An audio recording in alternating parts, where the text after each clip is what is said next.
Graça e paz, meus irmãos. Neste momento, eu gostaria de trazer uma palavra para os irmãos sobre essa confusão escatológica que nós temos visto na internet. Meus irmãos, quanta confusão escatológica acerca da vinda de Jesus Cristo. O mesmo tribulacionismo e o pós-tribulacionismo tem feito uma confusão terrível na mente dos irmãos. Os irmãos precisam de ter muito cuidado, irmão, com aquilo que você vê na internet. Você tem que refinar aquilo que você assiste, aquilo que você vê, os links, os vídeos que você vê na internet. Eu quero até deixar aqui aos irmãos um conselho de um amigo, de um pastor, de um amigo. Meus irmãos, se você deseja aprender escatologia de uma maneira correta, de uma maneira simples e bem explicada, aprenda com a chamada da meia-noite, chamada da meia-noite. Eu tenho 30 anos que eu tenho aprendido escatologia com a chamada da meia-noite e eu recomendo a você. A chamada da meia-noite, irmão, hoje ela é a única fonte confiável em termos de escatologia e ensinos sobre a volta de Jesus. Há muita confusão. É muito normal hoje os irmãos verem vídeos na internet dizendo que o anticristo já foi liberado. É muito normal você ver vídeos na internet dizendo que os selos do Apocalipse já foram abertos, que as trombetas já foram trocadas, as trombetas do Apocalipse. Nada disso, meus irmãos, nada disso. Isso é pura heresia, são confusões que estão ensinando muita confusão na internet. Os irmãos têm que tomar muito cuidado com isso. São muita complicação, muita confusão, meus irmãos, nesses últimos dias.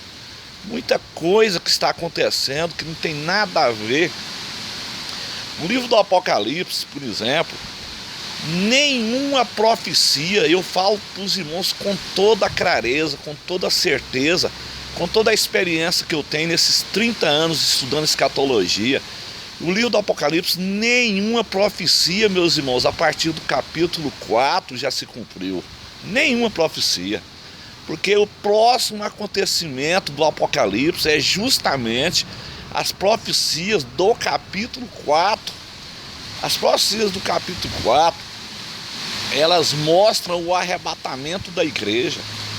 O próximo acontecimento profético é justamente o arrebatamento da igreja. Porque no livro do Apocalipse nós estamos vivendo exatamente dentro da era de Laodiceia. É a última fase da igreja na terra.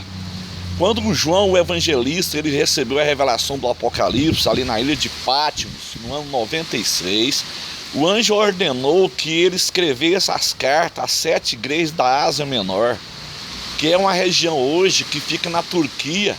Hoje só existe as ruínas dessas igrejas na Ásia. Meus irmãos, mas do ponto de vista profético também representa 7 tempos da igreja na terra, desde a ascensão de Jesus Cristo até o dia do arrebatamento da igreja. Então a volta de Jesus ela é dividida em 2 fases. Ele vem para a igreja no arrebatamento e ele volta com a igreja no Monte das Oliveiras. Então há muita confusão. Por exemplo, os irmãos vê muita confusão em cima de Mateus 24 e 2 Tessalonicenses capítulo 2. Mateus 24, meus irmãos, foi escrito para o povo judeu. Quando foi escrito Mateus 24, a igreja nem existia, porque a igreja ela só foi fundada 50 dias após a Páscoa, no dia de Pentecostes. Então Mateus 24 é uma profecia que Jesus ele profetizou acerca da grande tribulação e da segunda vinda. Jesus estava falando para o povo judeu. O problema dessa confusão toda é porque a maior parte dos evangélicos, o mesmo tribulacionismo e o pós-tribulacionismo, eles seguem o ensino da teologia da substituição. O que fez a teologia da substituição? A teologia da substituição ela colocou a igreja no lugar de Israel, e a igreja não é Israel. Você tem que saber discernir na Bíblia o que é escrito para a igreja, o que foi escrito para Israel. Nós temos que observar as regras de hermenêutica, ou seja, as regras de interpretação bíblica. O que é a regra de hermenêutica? A Bíblia oferece comentário para a Bíblia. Você não pode estudar o livro do Apocalipse e fazer uma interpretação arbitrária do livro.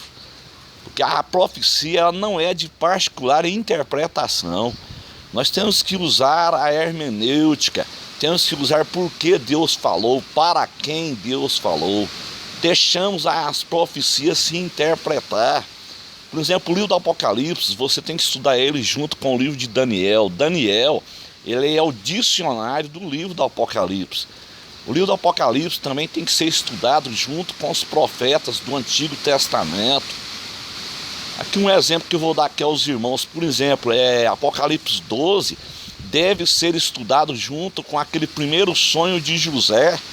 Quando José ele sonhou ali que viu a lua, o sol e 11 estrelas se inclinando a ele. Você tem que estudar Apocalipse 12 junto com esse sonho. O que é Apocalipse 12 então? A interpretação correta. A interpretação correta de Apocalipse 12 é justamente, meus irmãos, a nação de Israel. E quantas das vezes você vê falar que Apocalipse 12 é a igreja, outros falam que é Maria. Não tem nada a ver. O livro do Apocalipse, então, a partir do capítulo 4, meus irmãos, ele mostra a igreja arrebatada, lá está claro, depois destas coisas. Que coisa? Depois da última fase da igreja na terra. Onde nós estamos vivendo então no livro do Apocalipse? Estamos vivendo exatamente na era de Laodiceia. Esta igreja apostata que nós estamos vivendo nos últimos dias, essa igreja apostata, essa igreja rica, esse cristianismo milionário. Então nenhuma profecia a partir do capítulo 4 do Apocalipse já se cumpriu. Então é muito normal os irmãos ver essa confusão toda na mente dos irmãos, dizendo que o anticristo já foi liberado, que os irmãos têm que estocar comida porque vai vir aí fome, vai vir guerra. Irmão, essas coisas vai acontecer após o arrebatamento da igreja. O arrebatamento da igreja ele é iminente, ele pode acontecer a qualquer momento. Do capítulo 4 até o capítulo 22 do Apocalipse, então, nenhuma profecia já se cumpriu. Então você tem que dividir o livro. O capítulo 1 do Apocalipse até o capítulo 3, a igreja está na terra. O capítulo 4 e o capítulo 5, a igreja foi arrebatada. O arrebatamento da igreja, então, ele aparece no capítulo 4. E o anticristo, ele só aparece no capítulo 6. Então o anticristo, ele só vai ser liberado após a abertura do primeiro selo, que é justamente Jesus que vai abrir esse selo, na presença dos 24 anciões, que representa a sua igreja arrebatada. Representa 24 dividido por 2, são 12, as 12 tribos e os 12 apóstolos, representando as 12 tribos, representa os crentes do Antigo Testamento, os 12 apóstolos representa a igreja do Novo Testamento. E do capítulo 6, então, até o capítulo 19, não aparece a igreja só aparece no final do capítulo 19, quando Jesus desce no Monte das Oliveiras para salvar Israel ali do massacre ali em Armagedon. E o capítulo 20, então, começa então o milênio. Depois do milênio, então, tem o juízo final, a segunda ressurreição, o juízo dos ímpios. O capítulo 21 e o capítulo 22, então, ele fecha o livro, ou seja, novo céu, nova terra e o estado eterno. Essa é a divisão do livro do Apocalipse. Deus é um ser organizado, meus irmãos. Deus não é desorganizado. Tem muita gente que está passando o carro diante dos bois. Vamos esperar. O Salmo 40 diz: espereis com paciência no Senhor. Vamos esperar as profecias se cumprir. Tem muita gente avançando dentro do livro do Apocalipse. Outros dizendo que as trombetas do capítulo 8 do Apocalipse são as trombetas do arrebatamento. Não tem nada a ver, meus irmãos. As trombetas do Apocalipse é uma coisa, porque elas estão dentro do capítulo 8, são trombetas de juízo, e as trombetas do arrebatamento ainda não foi tocada, ela vai ser tocada no dia do arrebatamento. O capítulo 4 é claro, depois dessas coisas. Que coisas? Depois da última fase da igreja na terra. Depois da última fase da igreja na terra, ouvi uma voz dizendo: sobe para cá. Então Jesus passa então a falar com João através do céu. João é arrebatado. Então o arrebatamento de João, no capítulo 4, ele é um tipo do arrebatamento da igreja. No capítulo 4, versículo 2, eu fui arrebatado em espírito. Então é um tipo do arrebatamento da igreja, meus irmãos. Então vamos tomar cuidado, irmão. Tem muita confusão na internet. Os irmãos têm que refinar. Os irmãos tomem cuidado com aquilo que você vê na internet. É muita confusão. Dizendo que os irmãos tem que estocar comida, que vai vir meteoro. Irmão, essas coisas são coisas da grande tribulação. Se tem alguém vendo isso, essa sonharia toda, Deus está mostrando para você então a grande tribulação. Não é sinais do arrebatamento, são sinais para a segunda vinda em Israel. Então vamos ter cuidado, meus irmãos. Eu, com toda a experiência que eu tenho, como eu disse aos irmãos, pela misericórdia do Senhor, tenho 30 anos estudando escatologia. Escatologia é um quebra-cabeça. Você não vai entender escatologia de um dia para o outro.